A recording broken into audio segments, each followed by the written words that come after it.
Assalamualaikum warahmatullahi taala wabarakatuh. A'udzu billahi minasyaitonir rajim. Bismillahirrahmanirrahim. Alhamdulillahirabbil alamin wal 'aqibatu lil muttaqin wala udwana illa 'alal zalimin. Wassalatu wassalamu ala asrofil anbiya'i wal mursalin sayyidina Muhammadin wa ala alihi washabbihi ajma'in. Bertemu kembali pada video pembelajaran kajian kitab kuning, yang mana pada video pembelajaran kali ini kita akan belajar tentang kitabnya Riyadhus Shalihin, ya, yang mana kitab ini merupakan karyanya dari Al-Imam Al-Faqih, Al-Imam Al-Hafidh Al-Faqih Abi Zakaria Yahya Muhyiddin Yahya An-Nawawi, atau yang lebih masyhurnya kita kenal dengan sebutan Al-Imam An-Nawawi, yang mana beliau ini lahir pada tahun 631 Hijriah di kota Damaskus. Dan perlu kita ketahui bahwasanya Imam An-Nawawi ini merupakan salah satu ulama yang bermadhab Imam Asy-Syafi'i. Pada pertemuan kali ini kita akan belajar tentang kitabnya Riyadhus Shalihin pada bab pertama. Langsung saja kita bacakan. Babul Ikhlasi wa ikhdharun niyati fi jami'il a'mali wal aqwali wal akhwalil barijati wal khafiyyah. Ya. Bahwasanya bab pertama ini menerangkan tentang bab tentang keikhlasan dan menghadirkan niat dalam segala perbuatan, wal aqwali segala perbuatan, wal ahwali dan keadaan, ya, al barijatil khafiyah yang nyata dan yang samar.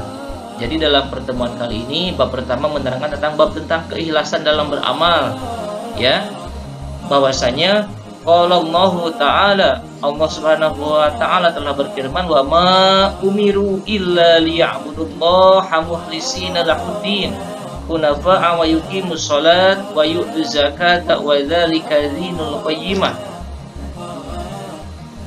Allah Subhanahu wa ta'ala berfirman, dan tidaklah mereka itu diperintahkan melainkan supaya sama menyembah Allah Subhanahu wa ta'ala mukhlishina lahuddin, dengan tulus dan ikhlas dalam menjalankan agama untuknya, ya.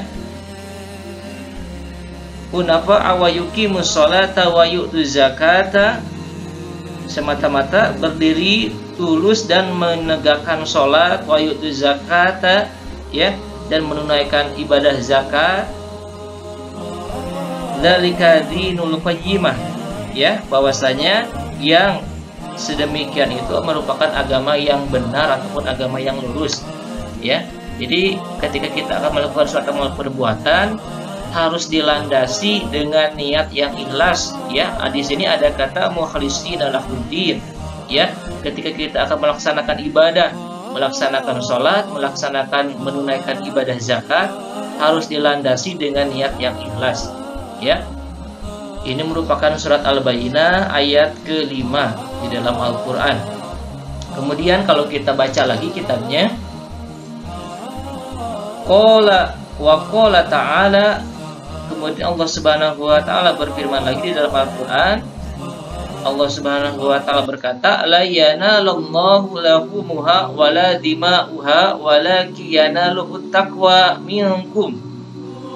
Kata Allah Subhanahu wa ta'ala, sama sekali tidak akan sampai kepada Allah daging-daging, lahumuha daging-daging, wala dima'uha dan darah-darah binatang kurban itu, walaki yanaluhut taqwa minkum, tetapi akan sampai padanya ketakwaan dan engkau sekalian.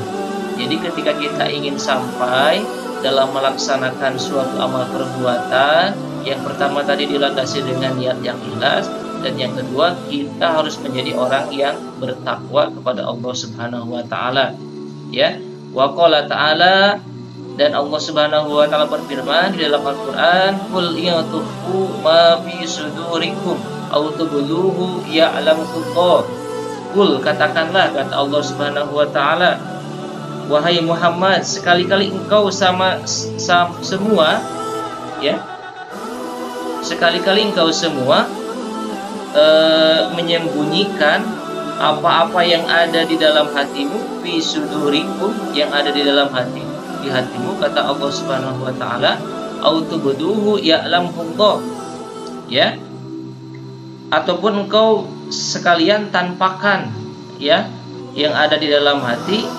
Ya'lamu Allah Subhanahu wa taala akan mengetahui juga yang ada di dalam hati dan yang ada disembunyikan di dalam hati ya.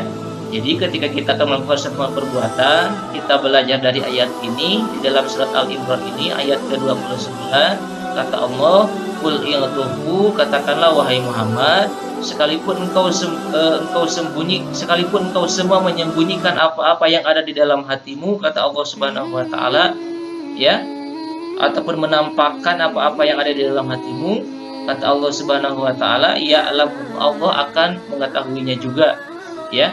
Jadi ketika kita akan melakukan suatu amal perbuatan, harus dilandasi dengan niat yang ikhlas, tidak boleh ria ingin lihat orang lain, karena bahwasanya dari ayat ini Allah Subhanahu wa taala pun akan mengetahui apa-apa yang ada di dalam hati dan mengetahui apa-apa yang ditampakkan ataupun disembunyikan di dalam hati kita semua ya. Jadi kita harus termotivasi melakukan suatu amal perbuatan dilandasi dengan mukhlishina lahuddin, dengan niat yang ikhlas, bahwasanya ketika kita akan melakukan suatu amal perbuatan dilandasi dengan niat yang ikhlas, kita akan mendapatkan balasan dari Allah Subhanahu wa taala. Nah, mudah-mudahan dari video kajian kitab Riyadhus Shalihin ini kita termotivasi melakukan suatu amal perbuatan dengan niat yang ikhlas. Nanti akan dilanjutkan lagi pembacaan dari kitabnya Riyadhus Shalihin ini pada video pembelajaran selanjutnya. Pada pertemuan kali ini dicukupkan dulu sampai di sini. Jadi pada bab ini hanya baru sebatas menceritakan ataupun membacakan dulu ayat-ayat yang ada di dalam Al-Qur'annya saja. Nanti pada pertemuan selanjutnya kita akan membaca dari salah satu hadis Nabi Muhammad SAW, terutama hadis tentang ibadah niat ya dalam melakukan suatu amal perbuatan. Sampai ketemu lagi pada video pembelajaran selanjutnya. Wassalamualaikum warahmatullahi wabarakatuh.